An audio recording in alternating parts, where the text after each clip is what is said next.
Good afternoon student. हम class 8 का chapter topic पढ़ रहे थे। इसमें हमने देखा एक नर गौरैया और एक मादा गौरैया हैं जो दोनों एक साथ प्यार से रहते हैं, खाते पीते हैं, हंसते खेलते हैं।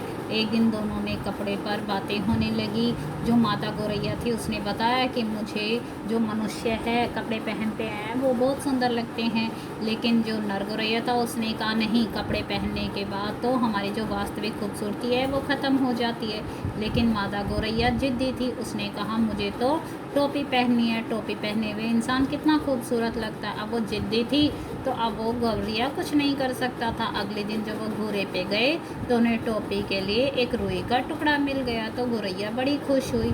उस रुई के टुकड़े को लेकर वो दुनिया के पास गए कि इसको रुई धुनने वाले के पास कि इसको धुन कर देते। पहले उसने मना किया कि मैं राजा के लिए धुन रहा हूँ, लेकिन नहीं मानी। उसने कहा कि मैं तुम्हें आधी रुई दे दूंगी, तो वो खुश हो गया और उसने फटाफट उसको धुनकर दे दी रुई। उसके बाद वो सूत काटने वाले के पास गई। सूत काटने वाले ने भी बताया नहीं, मेरे पास समय नहीं है, मैं राजा की अचकन के लिए सूत काट रहा हूँ। फिर उसने बताया आधा सूत तुम रख लो, आधा सूत मैं ले लूँगी। तो उसने फटाफट उसे सूत काट कर दे दिया। सूत कटवाने के बाद वो कपड़ा बुनने वाले के पास गई। कपड़ा बुनने वाले ने भी उसे पहले बुन करने मना किया, लेकिन जब उसने कहा अगर तुम मुझे इसका कपड़ा बुन दोगे तो आधा कपड़ा मैं तुम्हें दे दूँगी और आधा कपड़ा मैं ले लूँगी, तो उसने फटाफट उसको कपड़ा बुनकर दे दिया। फिर वो दर्जी के पास गई। दर्जी जो था राजा के वो है 8 बेटियों के बाद 9वां हुआ था, तो 9 रतन के 10 रतन के लिए क्या कर रहे थे, 10वें बेटे के लिए 9 बेटियों के बाद पैदा हुआ था उसके लिए जबले सिल रहा था। उसने मना किया, लेकिन जब उसने कहा ना तो इसकी अगर तुम 2 टोपी सिलो, एक तुम रख लेना, एक मेरे को दे देना।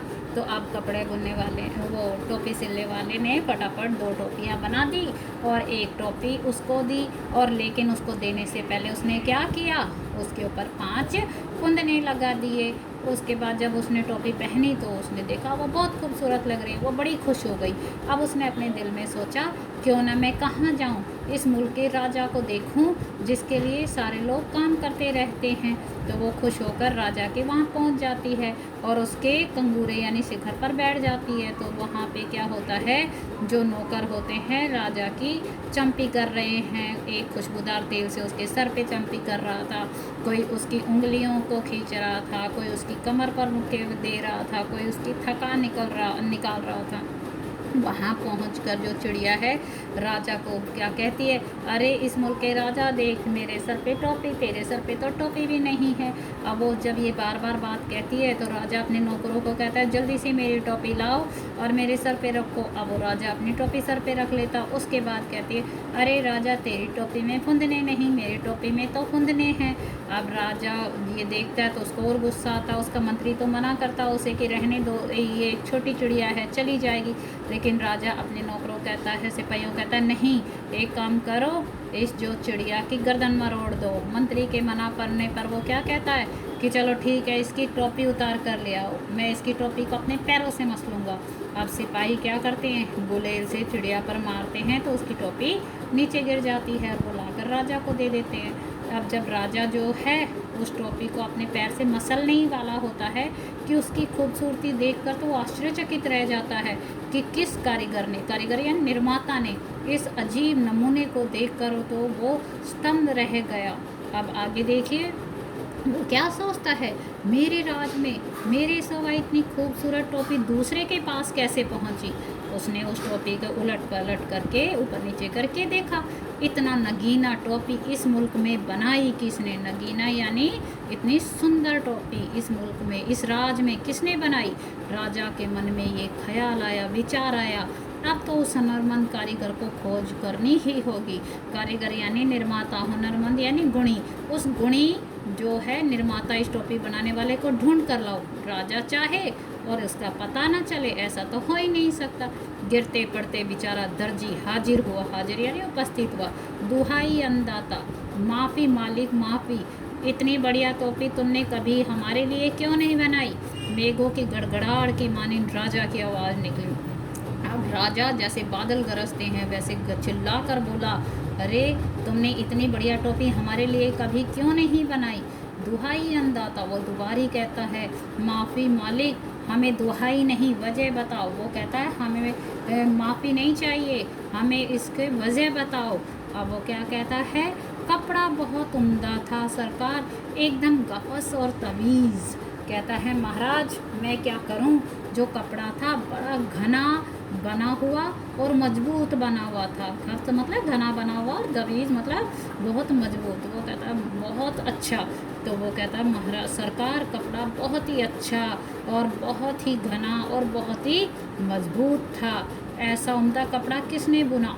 अब वो जब ये दर्जी बता देता है ये बात कि कपड़ा अच्छा था इसलिए टोपी अच्छी बनी, तो अब राजा क्या कहता है कि इतना उम्दा इतना बेहतर कपड़ा किसने बना। नाग की मानिंद राजा फूंक मारने लगा, जैसे सांप फुसफुसाता है माने यानी उसकी तरह राजा फूंक मारने लगा, गिरते पड़ते हुए बुनकर हाजिर हो गया। माफ़ी बख्शे सरकार। अब वो क्या कहता है, मुझे माफ़ कर दो सरकार। वो कहता है मुझे माफ़ी नहीं चाहिए, मुझे इसकी वजह बताओ। वो अब फिर वही कहता है सूत बड़ा उम्दा था सरकार, एकदम महीन और लच्छे था। वो क्या कहता है महाराज मैं क्या बताऊं, वो जो है सूत जो था बड़ा ही पतला था और रेशेदार था और सूत बड़ा अच्छा था। अब वो कहता है अच्छा इतना महीन सूत किसने खाता। अब उसके बाद उसको राजा फिर शेर की मानिंद राजा ने फिर दहाड़ मारी, यानी शेर जैसे चिल्लाता है उसी की तरह राजा दहाड़ा और उसने कहा अच्छा इतना पतला सूत किसने खाता, उसे लाओ। अब गिरते पड़ते बेचारा कोरी हाजिर हो गया, जान बख्शे महाराज। अब वो फिर कहता है कि मेरी जान बख्श दो, मुझे माफ़ कर दो महाराज। लेकिन वो कहता है जान नहीं, इसकी मुझे बताओ। अब वो क्या कहता है, रूई बड़ी बेहतरीन थी सरकार, एकदम बादलों की तरह धुनी हुई। इतनी बेहतरीन रूई किसने धुनी। अब जब वो बता देता है कि महाराज जो रूई थी बहुत ही अच्छी धुनी हुई थी, बिल्कुल जैसे एकदम बादल होते हैं वैसे, तो इसलिए मैंने उसका अच्छा सूत कहा था। अब वो बिजली की तरह राजा की आवाज़ कड़की, जैसे बादलों में बिजली कड़कती है वैसे ही राजा भी कड़कर उसने क्या कहा, इतनी अच्छी रूई किसने धुनी, उसे पकड़ कर लाओ। हाँफते छाती पीटते दुनिया हाजिर हो गया, क्षमा अन्नदाता। अब वो क्या कहता है, दुनिया माफ़ करो मालिक माफ़ करो। हाँफते छाती पीटते हुए दुनिया ये कहता है, वो कहता है क्षमा नहीं, वजह बताओ। वो कहता मुझे इसकी वजह बताओ। राजा गुस्से से काँप रहा था, तुम चारों ने मिलकर इस गवरिया का काम किया, हमारे लिए आज तक ऐसा काम क्यों नहीं किया। अब वो क्वेश्चन करता, अरे तुमने इस गौरैया के लिए तो इतना अच्छा काम कर दिया, लेकिन हमारे लिए आज तक ऐसा काम नहीं किया। राजा गुस्से में काँप रहा था। अब वो क्या कहते हैं, दुनिया ने ज़मीन पर लेट कर क्या कहा, आपके लिए भी किया है सरकार, आगे भी आपके लिए ही करेंगे। अब दुनिया जवाब ज़मीन पर लेट जाता है और ज़ोर ज़ोर से चिल्लाकर क्या कहता है, महाराज आपके लिए ही किया है और आगे भी आपके लिए ही करते रहेंगे। हमारे लिए अब तक जो काम हुआ है उसमें इतनी नफासत क्यों नहीं थी, उसमें इतनी सुंदरता क्यों नहीं थी हमारे। अब वो राजा कहता है हमारे लिए जो काम हुआ उसमें अभी तक इतनी सुंदरता क्यों नहीं थी। अभय दान दें तो बोलूँ सरकार, दुनिया बोला। अब जो दुनिया है वो कहता है अगर मुझे जीवन दान दे देंगे तो मैं एक बात कहूँ महाराज आपको। वो कहता है हाँ चलो दिया। राजा बोले अब बताओ। कहता है हाँ चलो, तुम्हें मैंने रक्षा का भरोसा दिया, अभयदान रक्षा का भरोसा या जीवन दान। तो कहता चलो अब बताओ क्या बात है। महाराज इस गवरिया ने जो भी काम करवाया उसमें आधा हिस्सा दे देती थी, जिसके पास बहुत कुछ है वह कुछ भी नहीं देता, इसके पास कुछ भी नहीं था फिर भी ये आधा दे देती थी, इसलिए इसके काम ने हमने अपने आप नफासत आती गई सरकार। अब वो क्या जवाब देता है दुनिया। दुनिया कहता है महाराज इस गवरिया ने जो भी काम करवाया उसमें से हमें आधा हिस्सा दिया और आपके पास बहुत कुछ है लेकिन आप हमें फिर भी कुछ भी नहीं देते, और इस बेचारी के पास तो कुछ भी नहीं था फिर भी ये हमें इसमें से आधा दे रही थी, इसीलिए इसके काम में तो अपने आप ही सुंदरता आती गई और बढ़िया बनता गया सरकार। दुनिया दंडवत पर दंडवत किए जा रहा था। दंडवत होता है चरण स्पर्श करते हुए बार बार यही किए जाते हुए कह रहा था, देख ले राजा, आँख में उंगली डालकर देख ले, इसके लिए पूरे मोल चुकाए हैं, बेकार की नहीं है ये। गवरिया फिर चिल्लाने लगी, यह राजा तो कंगाल है, निरा कंगाल, इसका धन घट गया लगता है, इसे टोपी तक नहीं जुड़ती, तभी तो इसने मेरी टोपी छीन ली। अब गवरिया वहाँ से देख रही थी और वो राजा को क्या कहती है, अरे देख ले राजा, देख ले, उंगली आँखों को खोल कर देख ले, इसके लिए मैंने पूरी कीमत चुकाई है, फ्री की नहीं ली है। गवरिया दोबारा से चिल्लाती है, अरे ये राजा तो कंगाल है, दरिद्र है, गरीब है, इसका धन घट गया, इसका पैसा जो है कम हो गया है शायद, इसे टोपी तक नहीं जुड़ती यानी जुटानी, इसको तो टोपी तक भी बनवानी नहीं आती, तभी तो इसने मेरी टोपी छीन ली। राजा तो वाकई अकबका गया था, अकबका यानी परेशान, राजा तो सही में परेशान हो गया था। एक तो तमाम कारीगरों ने उसकी मदद की थी, दूसरे इस टोपी के सामने अपनी टोपी की कमसूरती, तीसरे खजाने की खुलती पोल। इस पाखी को कैसे पता चला कि धन घट गया है। तमाम बेकार करवाने, बहुत सख्ती से लगान वसूलने के बावजूद राजा का खजाना खाली रहता था। इतना ऐशोआराम, इतनी लश्करी, इतने लवाजिम का बोझ खजाना संभाले भी तो कैसे। अब राजा तो सही में परेशान हो गया। एक तो तमाम यानी सारे कारीगरों ने उसकी मदद की थी, दूसरे इस टोपी के सामने उसकी टोपी की कमसूरती यानी वो कम खूबसूरत थी, तीसरे खजाने की खुलती पोल यानी सही में उसका जो खजाना था वो कम होता जा रहा था। इस पाखी यानी इस पक्षी को कैसे पता चला कि धन घट गया है, कि पैसा घट गया है।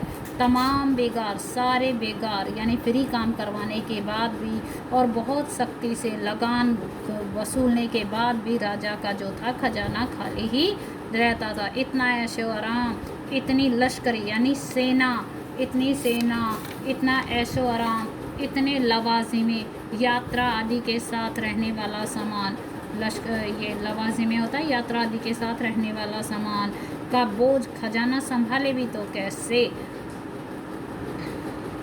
तमाम लोग निकल आए थे ये अनोखा तमाशा देखने। कहते जितने भी वहाँ लोग थे सारे के सारे आ गए थे इस तमाशे को देखने। मंत्री ने होले से कहा, मंत्री ने धीरे से क्या कहा, यह मुंह पर तो महाराज की बेपर्दाही करके दम देगी। उसने कहा ये जो मुंह पर चिड़िया है जो सब कुछ बोल रही है, आज हमें लगता है ये तो महाराज को बेपर्दा कर देगी। राजा तो खुद ही घबरा गया था, वो झट से क्या बोला, इसकी टोपी वापस कर दो। सिपाहियों ने कहना माना, टोपी वापस कंगूरे की ओर हवा में उछाल दी गई। गवरिया ने फिर से टोपी पहन ली और उड़ उड़ कर कहने लगी, ये राजा तो डरपोक है, निरा डरपोक, मुझसे डर गया तभी तो इसने मेरी टोपी लौटा दी। कौन इस मुंह फट के मुँह लगे, क्यों मंत्री जी, कहकर राजा ने अपनी टोपी कसकर पकड़ ली। राजा क्या हो गया, जब मंत्री ने उसको धीरे से कहा, महाराज ये चिड़िया तो मुंहफट है, राजा आपको बेपर्दा करके ही दम ले सांस लेगी। तो राजा सही में घबरा गया और उसने तुरंत क्या कहा, इसकी टोपी वापस कर दो। और सिपाहियों ने ऐसा ही किया और जो टोपी थी वापस शिखर की ओर हवा में उछाल दी। अब गवरिया ने दोबारा से अपनी टोपी पहन ली और उड़ उड़ कर क्या कहने लगी, अरे ये राजा तो डरपोक है, बिल्कुल ही डरपोक, मुझसे डर गया तभी तो इसने मेरी टोपी भी वापस कर दी। अब वो राजा क्या कहता है अपने मंत्री को, अरे इस मुंहफट चिड़िया के मुंह कौन लगे। मुंहफट यानी जो बहुत कुछ बोलता, हमेशा बोलता ही रहे, छोड़ो इसे, इसकी बातें सुनने की ज़रूरत नहीं है। और ये कहकर राजा अपनी टोपी कसकर पकड़ कर चला गया। धन्यवाद।